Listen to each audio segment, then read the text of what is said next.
I was the ultimate shut-in, a guy who hadn't seen sunlight in years. My entire life was my favorite online game, so when the servers shut down permanently, I was facing a nightmare. I'd have to go outside and touch grass.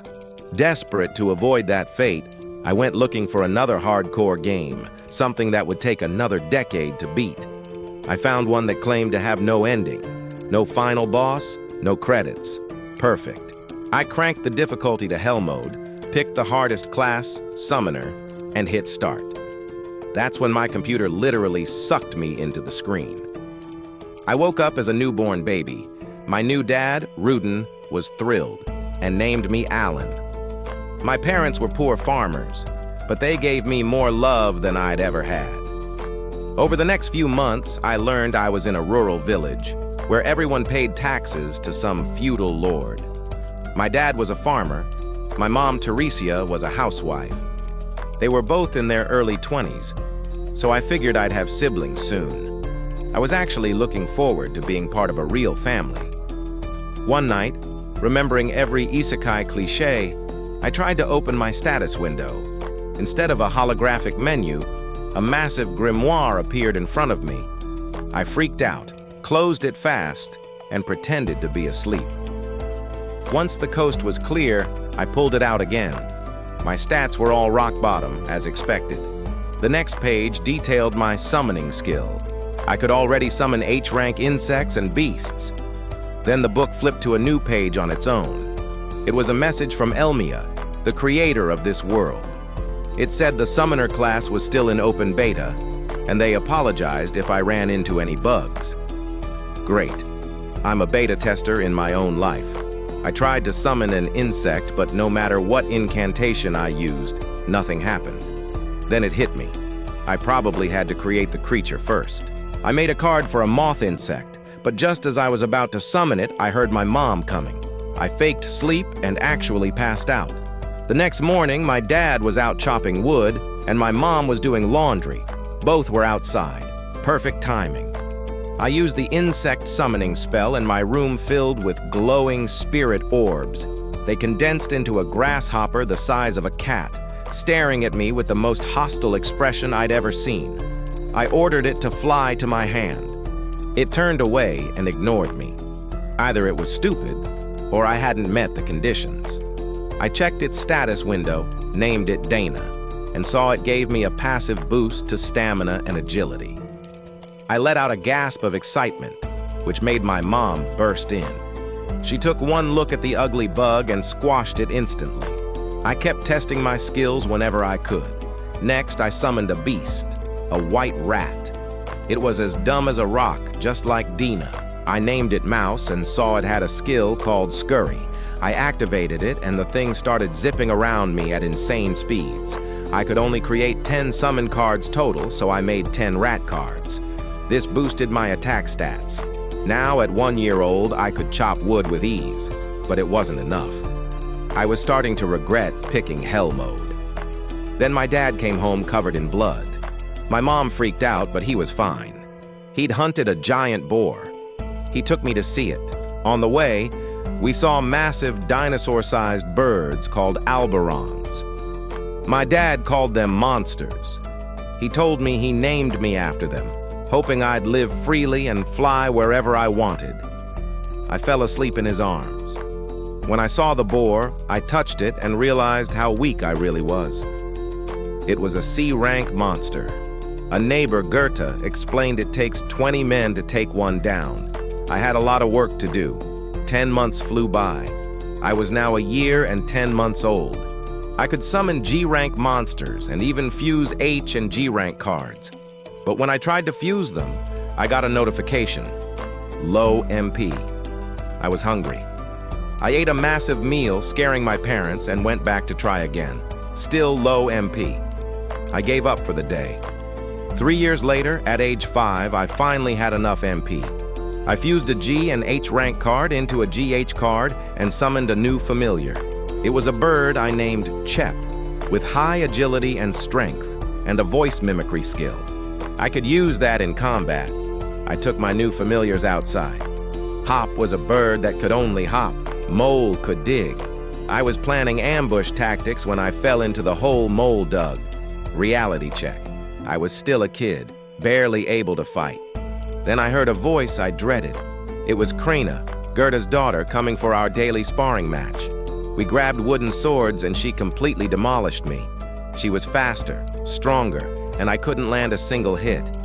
My parents showed up and my mom's belly was huge. My brother was coming.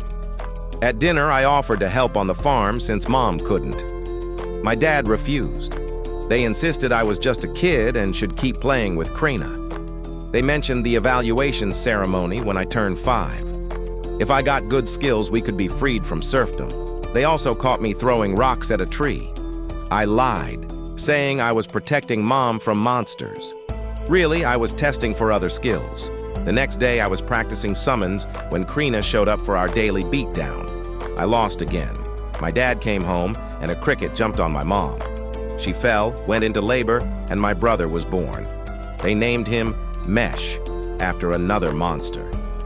Looking at my new family, I realized I didn't miss my old life at all. I was just a lonely workaholic. This was better. I just wanted to free my family from serfdom. Fast forward to the evaluation ceremony. I was 5. My dad explained that everyone, serf or noble, has to attend. If a serf has talent, they can break free. Krena and I went to the city together.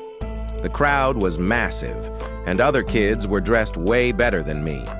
Inside the church, we stood before statues of the gods. The middle one was Elmia, the creator. The ceremony started. One by one, kids touched a crystal ball, and their talents appeared on a metal plate behind them. Krena went. She got sword play and physical enhancement. She was ecstatic. Then it was my turn. I touched the ball, and it flickered weakly, then flared up so bright it blinded everyone and knocked me on my ass. My dad ran over, and I asked the Reverend what my talent was. He said I had none. I ran to the plate and saw a text glitch in my talent description. I cursed the useless devs. Now everyone would think I was talentless. My dad hugged me and said it was time to go home. Back home. My mom hugged me. My dad said talent wasn't everything, and I'd always be his pride. My brother comforted me too. Despite being a poor family, I felt lucky to be born into it. That night, I pulled out my grimoire. I realized my stats were all rank Y because of hell mode. Progress was 1/100th of normal. Anyone else would be pulling their hair out, but I was determined to beat this broken game. The next day, Mom and I were walking, and I asked what was wrong with Dad. She said he'd been like that since last night. Flashback. We were at Krena's celebrating her becoming a sword lord. Krena asked if I knew a sword lord was better than a swordsman. I played dumb. Gerda's wife brought out celebratory liquor. Rudin was congratulating them with a sour face. Gerda called him out, and they started arguing. Rudin said Krena's talent was extraordinary. She could join the knighthood and become a noble, so she shouldn't be socializing with serfs. He was trying to protect Gerda's family from needing to ask for help. The moms ended the fight by smacking both of them. I asked if they always fought like that. Matilda explained they were childhood friends, grew up together, and 10 years ago they decided to move to this new village and build their own houses together. They built them at the same time because they had no labor or infinite supplies. They drank the liquor, and Rudin said he hadn't drunk since his wedding. The next day, a villager warned Gerda that the Order of Knights was coming to see Krena. Krena and I were sparring, then went to town to see the knights. People were gossiping that a sword lord was just a kid. The axe kid asked what I was doing there since I had no talent. Krena jumped in, saying I was stronger than him. The knights arrived, led by Captain Zanoff, a sword master. He talked to the village chief, who called Gerda and Krena over. Zanoff asked if she was the sword lord. Krena introduced herself. I was thinking it would be sad if they took her away, but Gerda got upset, saying his daughter had never held a real sword and was only 5. What Zanoff was proposing was crazy. Zanoff responded that if she was a sword lord, she'd be fine, and they had to conduct a test. Otherwise, it would be considered they tricked the knights, and manipulating the evaluation ritual was a sin punishable by death. Things were getting weird. Xenoph ordered the vice captain to prepare for a sword duel to verify her gift. The whole village was shocked. Goethe begged him to reconsider, but Xenoph made it clear if Krena didn't fight, they'd execute both of them. A knight stepped forward and Krena asked if she could take his sword. He said yes. She excitedly told her dad she was going to fight, nearly giving him a heart attack. The fight began. Krena faced Vice Captain Lebrand. She immediately charged, surprising everyone by handling that huge sword. The problem was when Lebrand got serious, he kicked her into a wall. Goethe tried to intervene, but the knight stopped him, and me and her dad too. I was frustrated.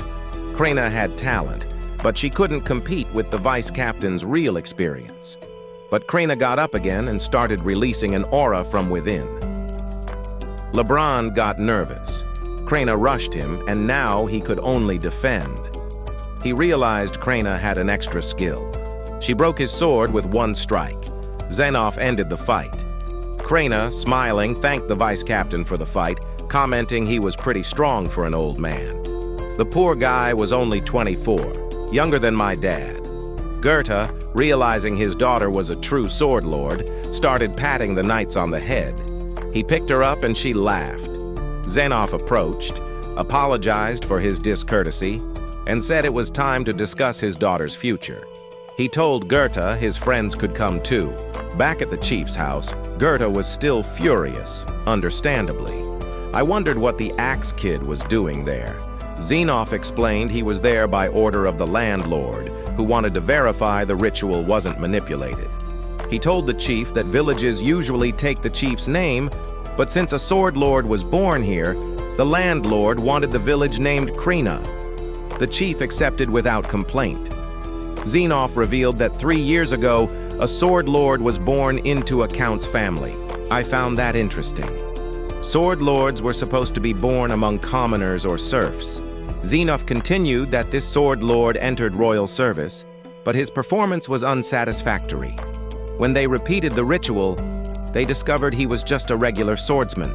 Because of that, they discovered several nobles had falsified their talent results. So the royalty became suspicious of the ritual results. That's why Xenoph apologized again to Goethe for testing his daughter. Goethe accepted, and Xenoph revealed Krena would enter the academy at 12 and then serve the royal family.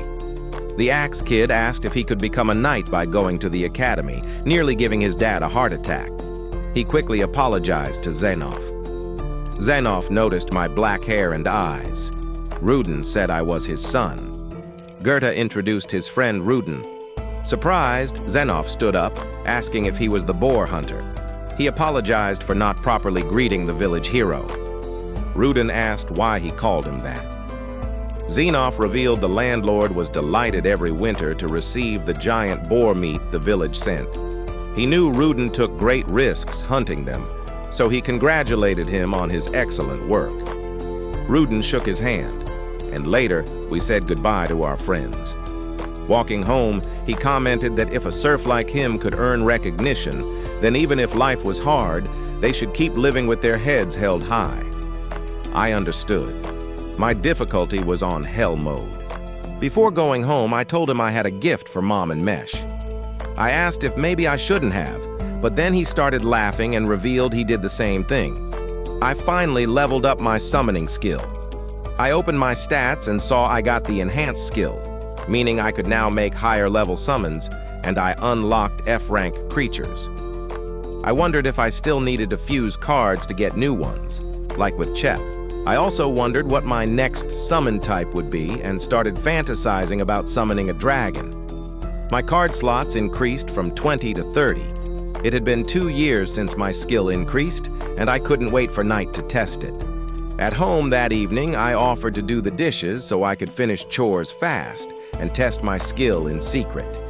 My brother asked if he was getting another sibling. Dad said it could be a brother or sister, you never know. Mom thought it would be a girl. Dad said he'd start thinking of a name. But Mom reminded him he said she could name the girls. He apologized and asked if she had anything in mind.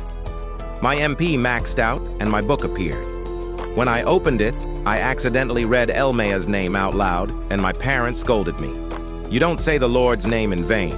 I apologized and tried to change the subject, saying my old scar had grown. Rudin said that happened because he passed the god's trial during the boar hunt. I asked what that was.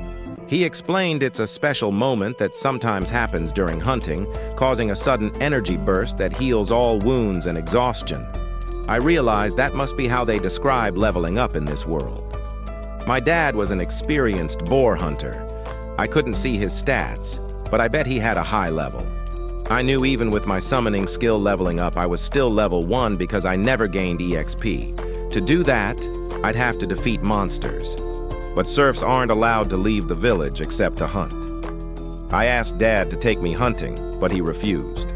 Too dangerous. Could cost lives.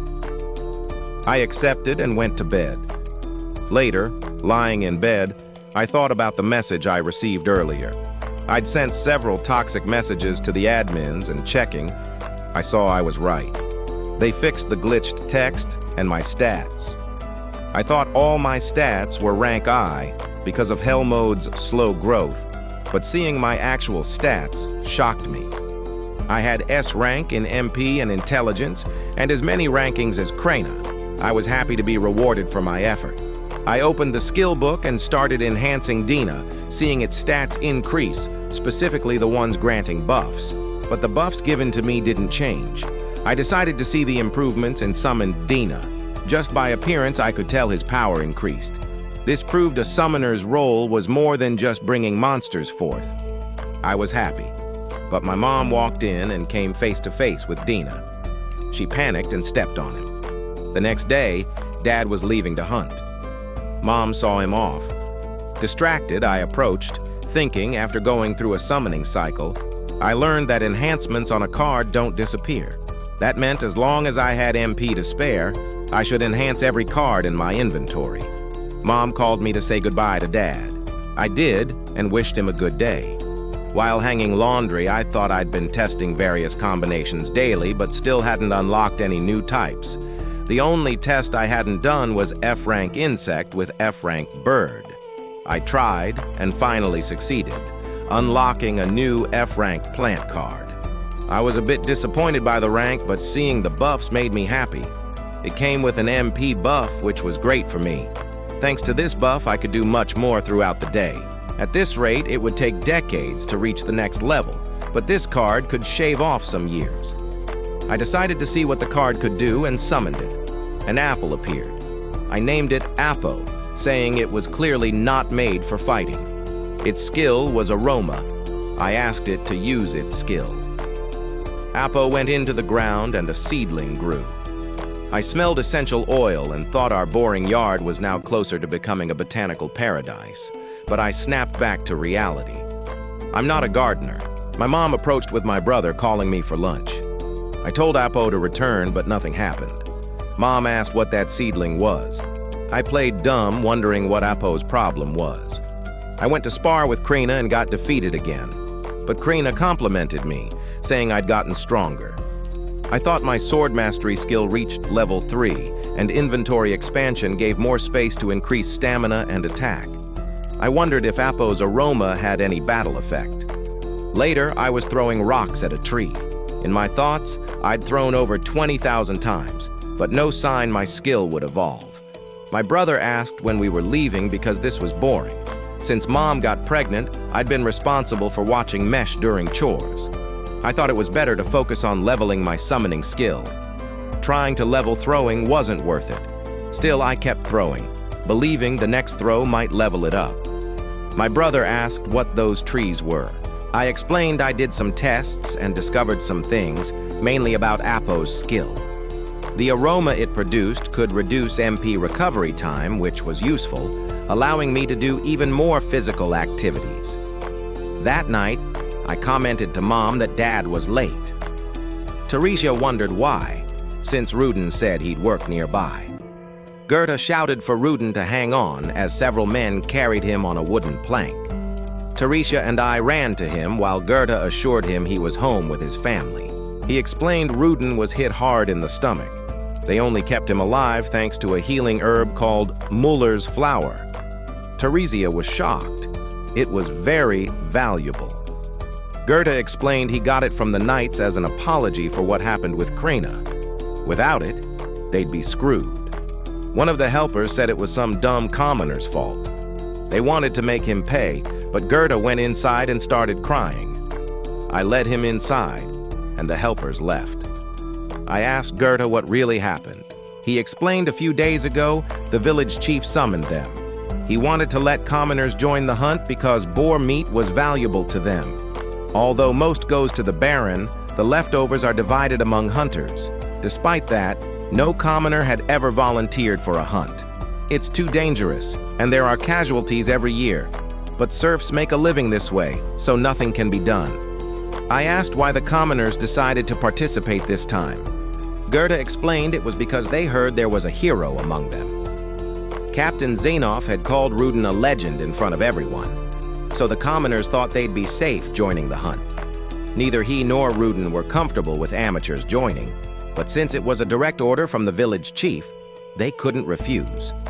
To make things worse, the day before the hunt, some people didn't want to practice seriously. On hunt day, they gave the commoners the easiest part, luring the boar. But at the decisive moment, those who didn't want to train ran away, breaking formation. One of them fell trying to escape the boar. Rudin tried to defend the commoner and got hit head-on. Before leaving, Goethe told Teresia and me to stay strong for Rudin, as he'd take time to recover. I felt useless. I hadn't even tried to help. I decided to stay by Teresia's side all night, watching over Rudin constantly. In the early morning, Rudin suddenly woke up, very agitated.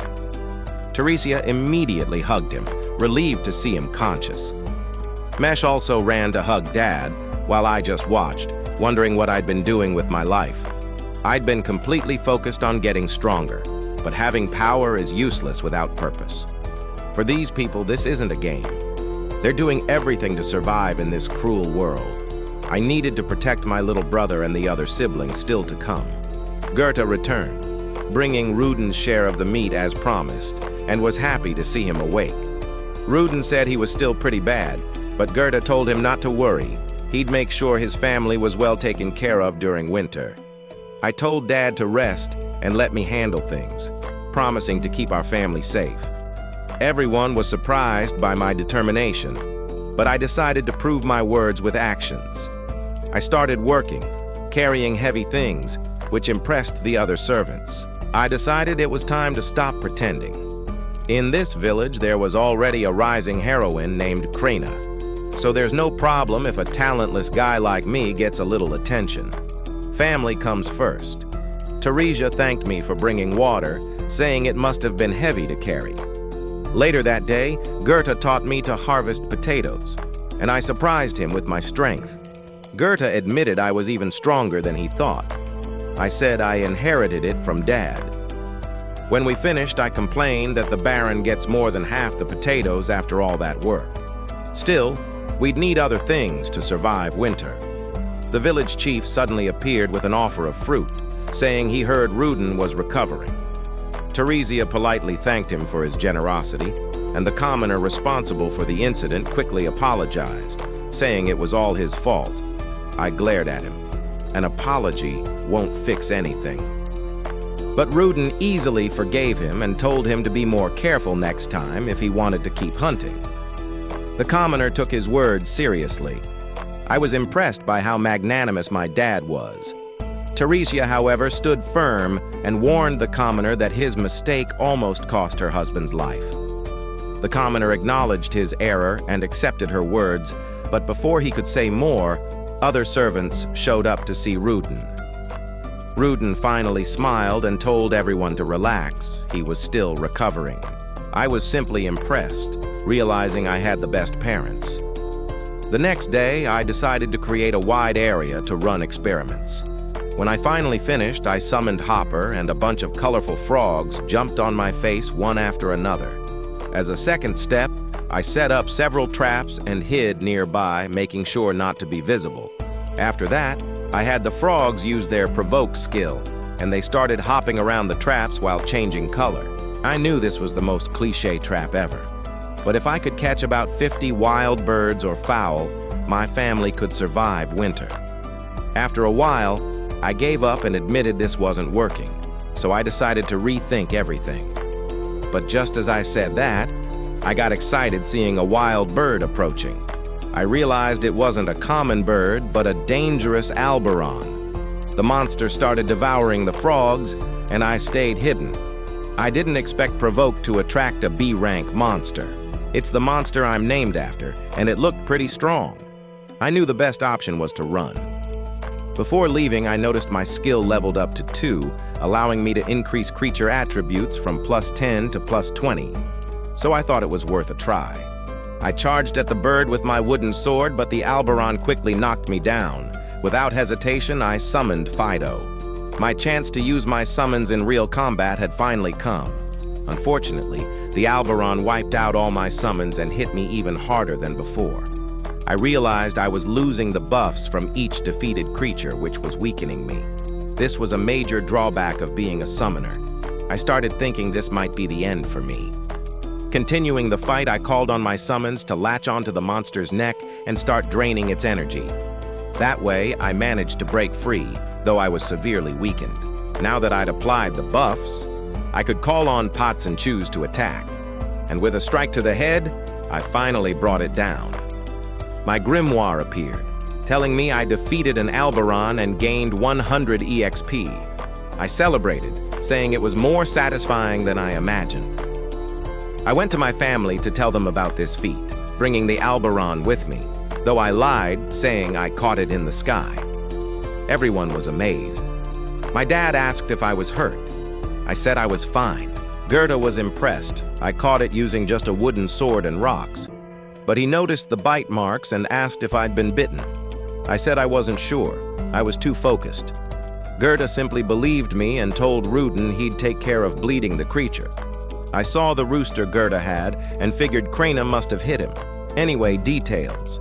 After that, Gerda took me to help with the Albaron. Gerda explained that out of the 60 kilograms it weighed, after bleeding only 20 kilograms remained.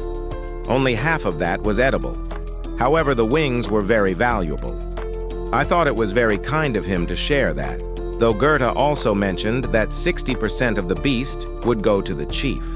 This rule also applied to wild monsters, except E-rank ones like horned rabbits and D-rank Albarons. Gerda removed the magic stone from the beast. Those go to the chief since they're useless to us. But back to the important point. A child caught a beast while Rudin was still injured. So maybe we could negotiate something with the village chief. That gave me an idea, and I told Gerda.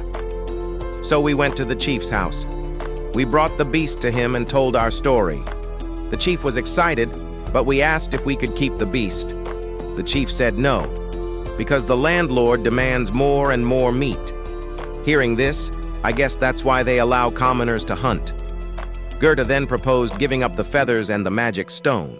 But since that wasn't enough, he sadly explained the situation Rudin's family was in. I joined the act, saying I was hungry and even fainted. With that, we managed to convince the chief to let us keep the beast. But we went further, suggesting we keep the meat while handing over the feathers and magic stone. Gerta reinforced that you don't catch an Albaron every day. The chief thought they must be very hard to catch, so he gave us permission to keep the meat.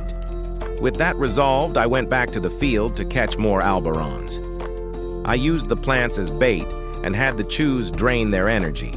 Then I stunned them with a rock, had the Pots bite them, and finally struck them with my sword, managing to catch 2.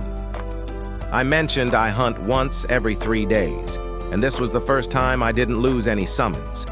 The grimoire notified me of the EXP gained, reaching 1,000 out of 1,000 and hitting level 2. I saw my attributes would increase, except my skills, but I considered it a great achievement. Finally, after 6 years, I leveled up, and I decided to tell my family. Back home, I showed them what I caught.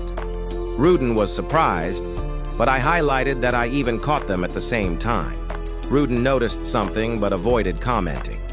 Suddenly, we heard the bells, knowing it was time to train with Krena. So he saw me dodging, blocking, and taking hits, all while thinking about what I'd do next to survive winter, dry the meat I caught, and then trade it in the village. While counterattacking, I thought I should use the presence of Alberons to kill 20 and reach level 3. Though I doubted I could do that before year's end. Because of this distraction, Krena found an opening and hit me, winning the match. After the fight, she said goodbye, promising to return another day. That night, I was gathered with my parents. Decided not to hide my secret anymore. I told them that when I was 1, I received a divine oracle. My parents were surprised, just as I expected. My dad asked if it was God Elmea, and I confirmed, quoting the words that divine being told me, saying he would grant me wisdom and strength. Teresia didn't really understand that. So I explained that apparently I'm smarter than others and a bit physically stronger. Additionally, I was told my trial would be harder than 100 people combined. Hearing this, my parents lamented, crying out for mercy from the god. Rudin asked if I had just overcome the first trial today because he noticed the scar on my face had disappeared. I was surprised he noticed, and then my dad said he had also overcome his own trial. Amidst all this, my mom asked about the ritual result. I answered that I received an oracle from Elmea 2 months ago about it, and my characteristics were classified as weak because my slow evolution was taken into account. Furthermore, the reason no talent appeared was because mine is completely new. My dad seemed intrigued to know more, but I answered that I still didn't know. Though that was a lie, I just apologized to my dad for lying, but I couldn't risk being labeled a dangerous person if they saw me summoning creatures. My mom approached to hug me, very worried, as she never knew how much I struggled to overcome the trial imposed by God. My dad asked what I planned to do now. I answered that I would keep moving forward. Rudin expected that answer, so he told me not to hesitate to ask for help if I ever needed it. However, he forbade me from telling others, as they might consider it blasphemy against my God. That said, he asked permission to tell Gerda, since he'd been bragging for days because of Krena. I saw no problem with that and agreed. Months passed. I was now cutting Alberon meat with Gerda, who commented that he always thought I wasn't an ordinary child, but never imagined I'd receive a trial from my God. After that, we were seen walking through town with a huge bag of meat. We chatted for a while, and Gerda asked if these were my first purchases. I confirmed. Gerda mentioned that since commoners no longer participated in the hunts, everything had been going better. Speaking of them, I asked what the difference was between us and commoners. Gerda replied it came down to status and taxes, since commoners aren't taxed at 60% like us. Instead, every year they must pay 3 gold coins per adult and 1 per child. This caught my attention, and I took the opportunity to ask if it was possible to become a commoner. Gerda replied it was possible by paying 10 gold coins, but it could also be granted as a reward by the landlord. I did the math, totaling 50 gold coins for my family. Soon after, we arrived at a shop where we traded meat for salt. Then we went to another fruit stall. Returning home in the afternoon, I reviewed everything I learned about prices. Over the following days, I noted everything in my grimoire, discovering that 1 gold coin was worth 100 silver, and 1,000 copper coins equaled 10,000 iron coins, and so on with product prices, thinking I would need to kill only 500 Alberons to get my 50 gold coins. Then I went to another shop to ask if there was any mana recovery potion. There wasn't, so I asked for something to heal wounds, and the seller pointed out some plants. I then sketched them in my grimoire. I also asked about Muller's flowers.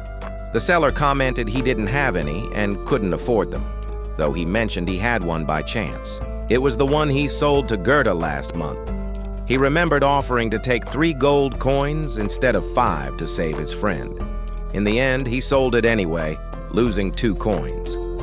Knowing what Gerda did for my dad, I was moved and gave him some Alberon meat, saying thanks to him, my dad was saved and that another day I'd bring more meat. Leaving the shop, I saw a weapon costing 50 silver coins. At that moment, the blacksmith's son appeared with the chief's son. The first one pushed me, demanding I become his lackey. I was annoyed by this, but not interested in a fight that wouldn't give me experience.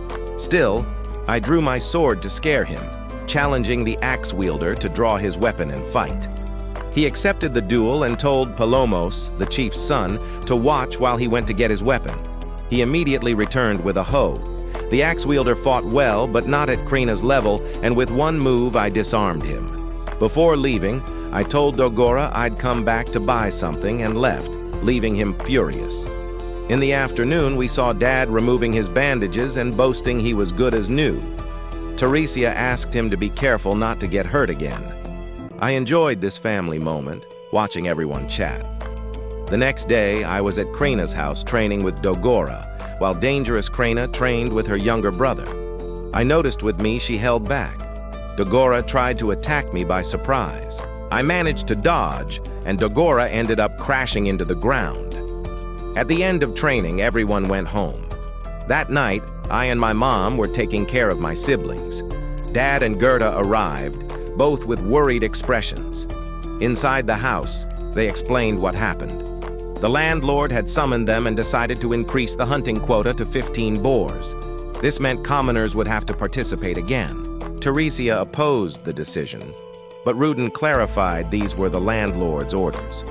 Gerda added something even more worrying. If they didn't meet the quota, new serfs would be recruited. I understood the problem well. With more serfs, there would be less land for each family, and some might lose theirs if they didn't meet the quota. Additionally, Gerda warned that next year the quota would rise to 20 boars. Teresia thought this was absurd and too dangerous, but Rudin insisted the landlord didn't care about their opinion. I agreed, saying even if they met the quota, the chief could increase it again, which would only worsen the situation. When Gerda criticized the commoners for being useless, I agreed, but said I could make them useful. I trusted in the wisdom the God of creation gave me and asked them to let me handle it.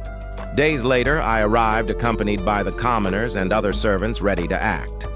One of the servants commented to Rudin that he took a long time to recover. Rudin apologized to them, but said he was now good as new.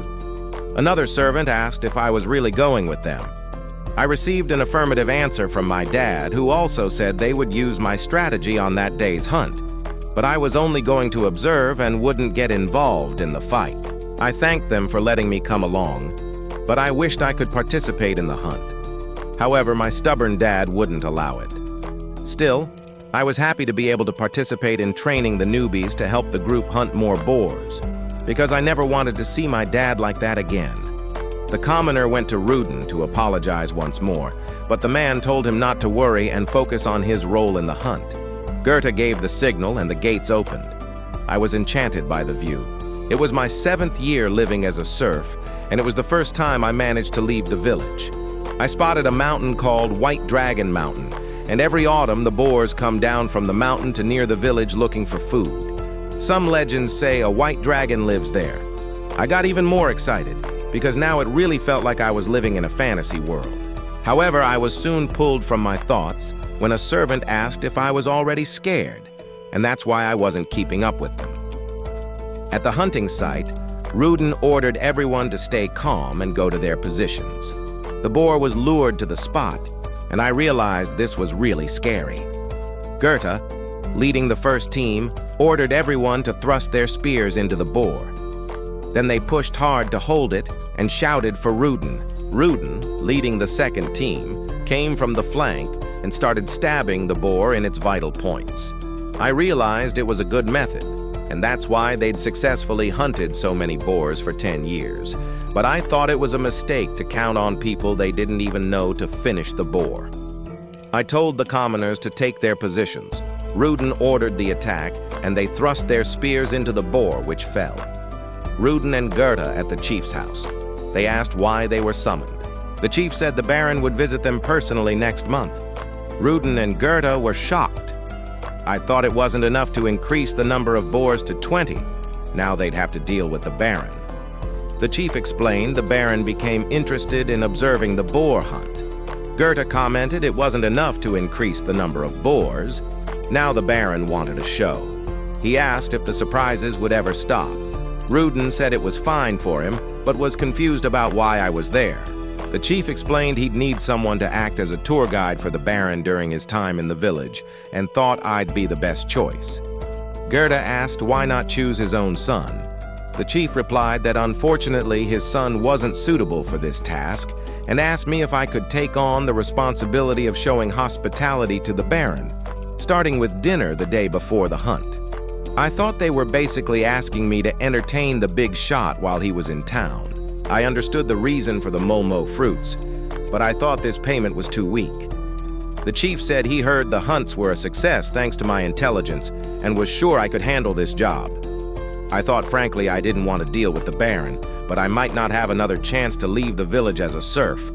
It would take 10 years hunting boars and alberons before I could reach commoner status. My dad said I didn't have to accept, but I thought I couldn't let this chance pass. The Baron could grant status as a gift, transforming my family from serfs to commoners. So I decided to accept being the Baron's guide. The knights and the Baron arrived at the village, and upon descending from the carriage, the chief welcomed them. Baron Granvelle thanked him and asked for his daughter to accompany him. At de Boer's house, Granvelle thanked him for all the efforts made over these years to establish Krena village. 15 years had passed, and there was no fief more successful than this one. The Baron apologized for the increased demand for boar meat, but said he couldn't ignore an order coming directly from His Majesty. The chief was surprised to discover it was a direct order from the king. The Baron explained technically yes, but the fault lay with Viscount Carmel, who kept drawing the king's attention to the boar hunts.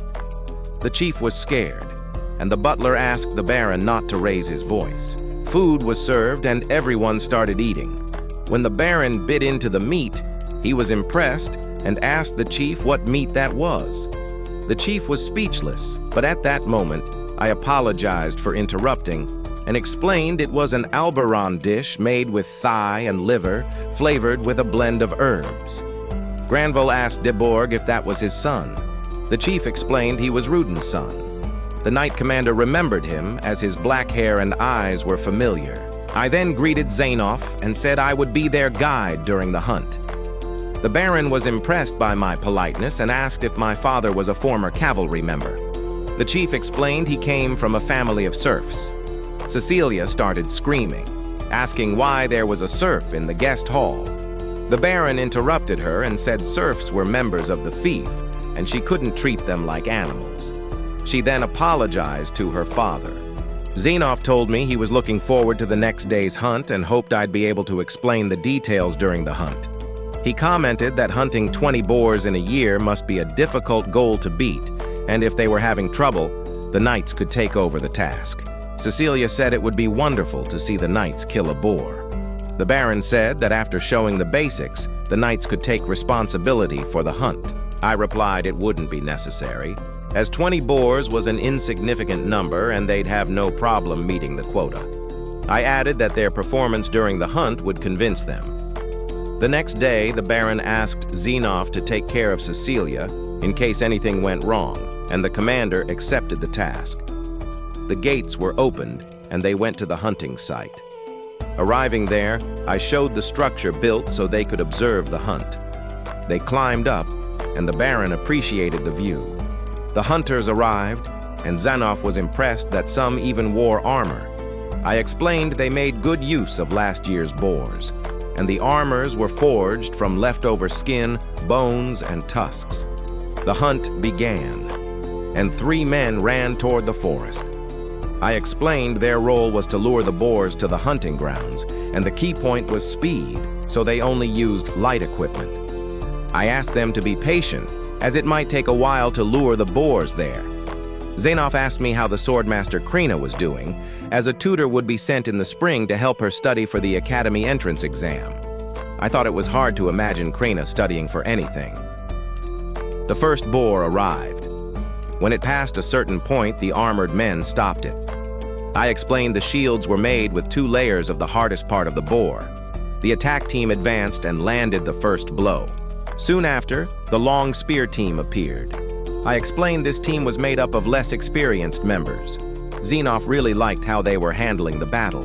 The boar was pierced by several spears, and then Rudin delivered the final blow, aiming for the neck, which was the best place to strike. Seeing this, Cecilia fainted, and everyone celebrated the victory.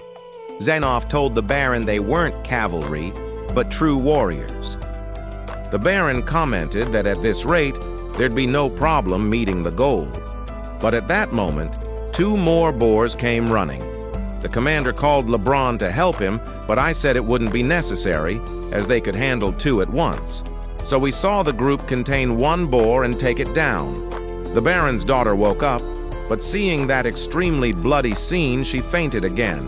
With all the boars down, I declared the hunt over, though I admitted that last double hunt made me nervous.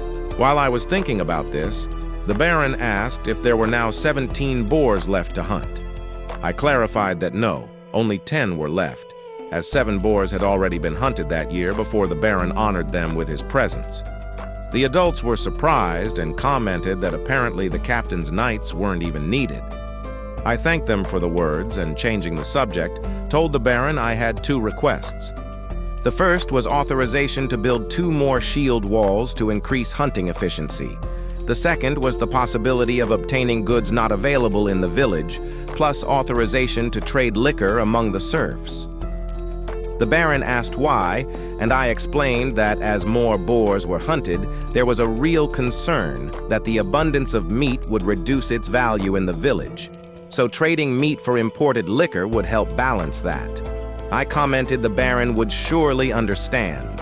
I added that the hunters needed to risk their lives to be effective, and they needed liquor to keep morale high.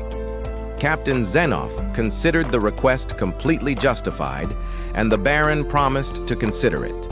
He then congratulated me on my excellent work that day. The Baron's daughter looked at me arrogantly and left without saying a single word. I was confused by the scene and wished she'd quickly return to her comfortable life in the city, hoping not to see her again. Now at the chief's house, the Baron addressed Rudin, Goethe, and me. After what he saw that day, he congratulated them on their incredible hunting skills, and as a good noble, he decided to reward their deeds. I hoped we'd be promoted to commoners, and the Baron announced he was elevating both of them along with their families to commoner status, hoping they'd continue working hard. They were speechless and thanked him at the same time. I celebrated, because no longer being serfs, we could now hunt outside village limits. And our first stop would be the White Dragon Mountains, where we intended to hunt dragons. But there was more.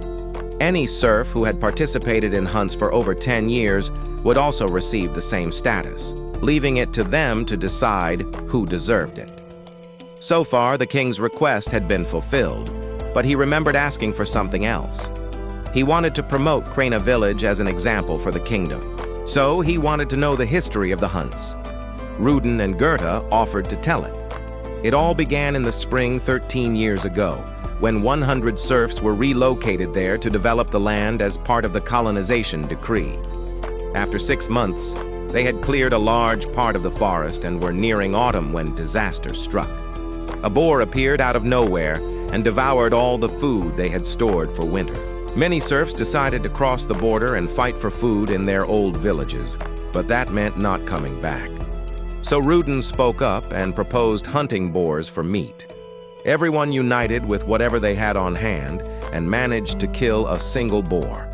To the Baron, it was a story of pride, but they lost a friend. When they defeated the boar, they overcame a trial of the gods and their wounds healed. But their friend didn't survive. Rudin blamed himself to this day, and that's why he protected that commoner in the past.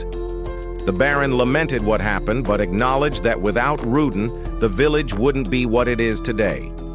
He asked Rudin to honor his bravery with one more reward, allowing him to request whatever he wanted. I suggested asking for liquor, but Rudin made another request, that his son be allowed to work on the Baron's estate.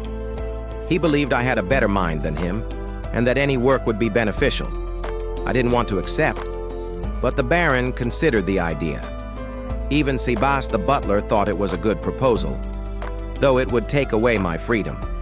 So the Baron decided to make me a servant of the Granvelle family. No one could believe what they just heard.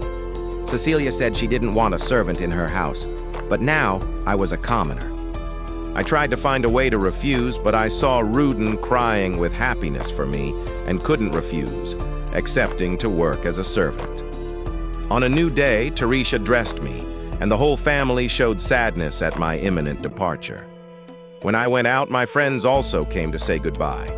Krena asked if I was really leaving, and I said yes, telling her to take care. Noticing she was also sad, I proposed one last match. Krena accepted, and the two of us shouted our names in front of our parents, starting the fight. Krena attacked, but I blocked and counterattacked. The parents were moved to see them saying goodbye like that.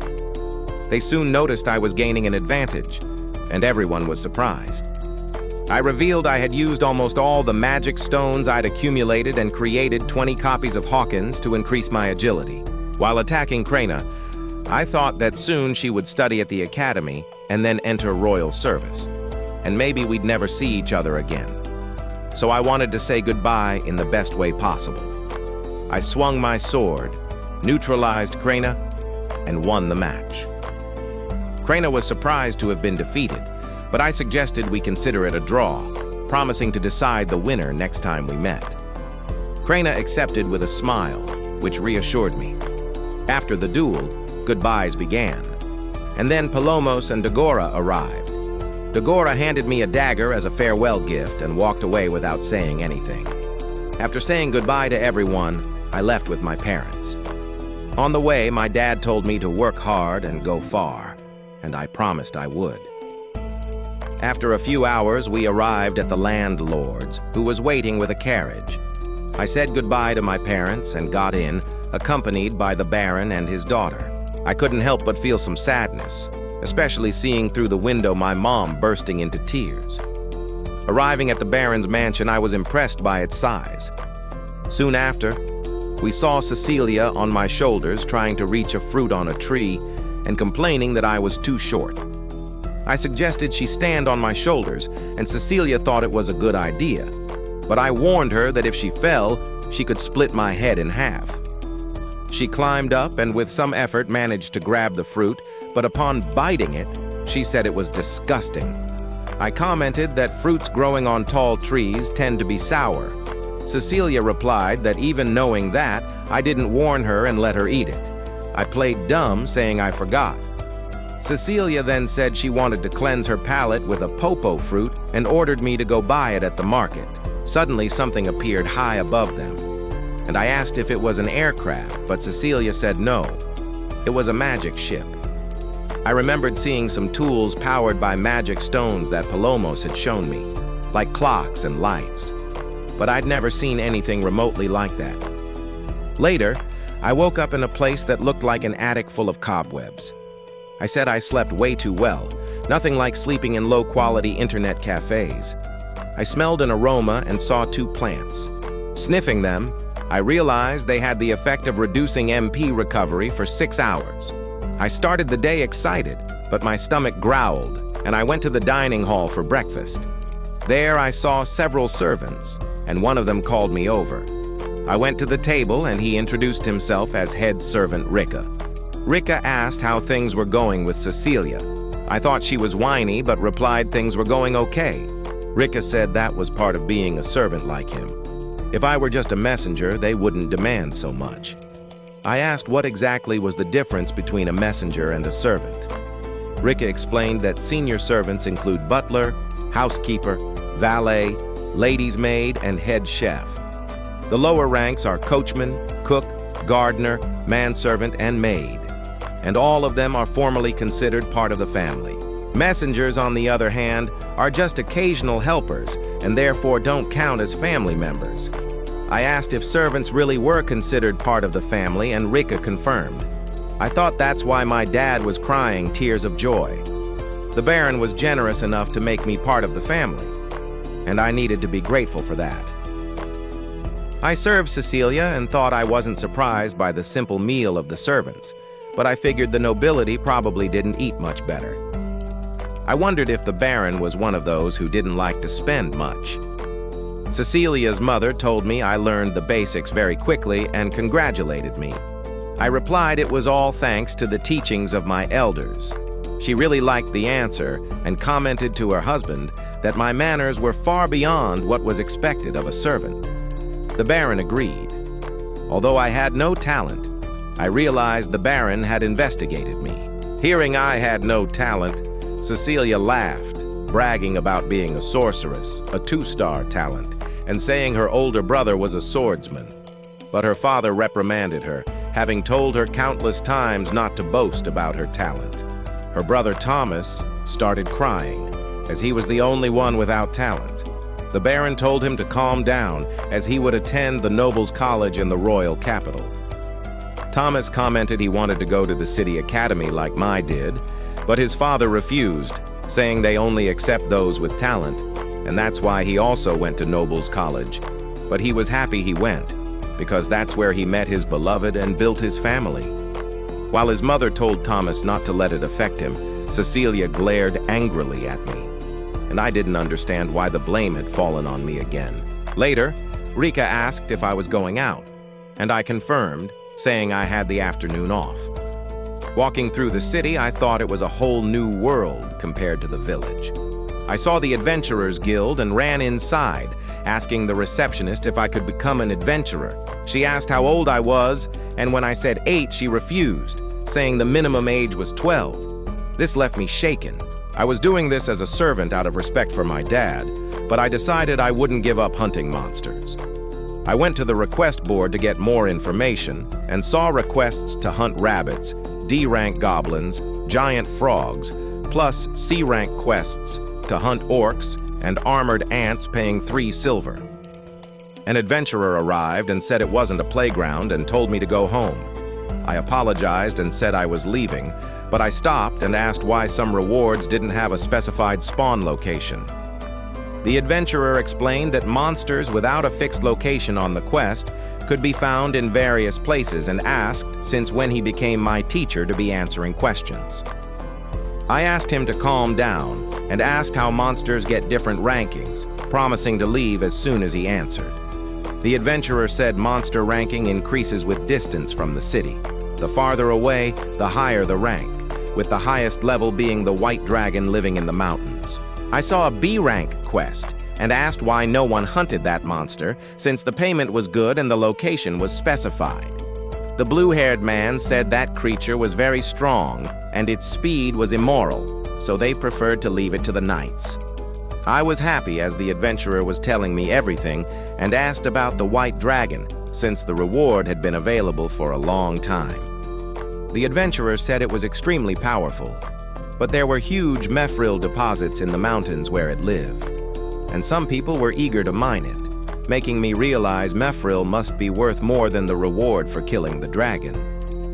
2 female adventurers arrived calling for Raven, saying they'd already received the reward and should go to the bar. One of them asked who the brat was and commented that few people had hair and eyes that color. I thanked the nice guy for teaching me about monsters and left. After that, I was seen running through the city, complaining about the cold, but knowing I couldn't waste my day off. I went to the city gate, and the guard asked for my travel authorization. I showed the Granville crest, and the guard apologized and ordered the gate opened.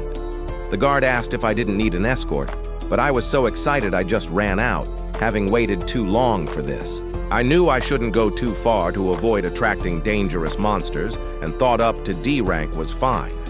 I stopped at a spot and decided to test my creature's capabilities, summoning Hawkins and ordering it to land. Then I asked it to walk 1 meter to the right, and the bird obeyed, leading me to conclude that with 150 intelligence points, it was smart enough to understand orders. Realizing I hadn't encountered any monsters on the way there, I summoned 5 more rocks and asked them to use their skill to find nearby monsters, and they immediately went out. They finally located goblins. The battle became a strategic experiment.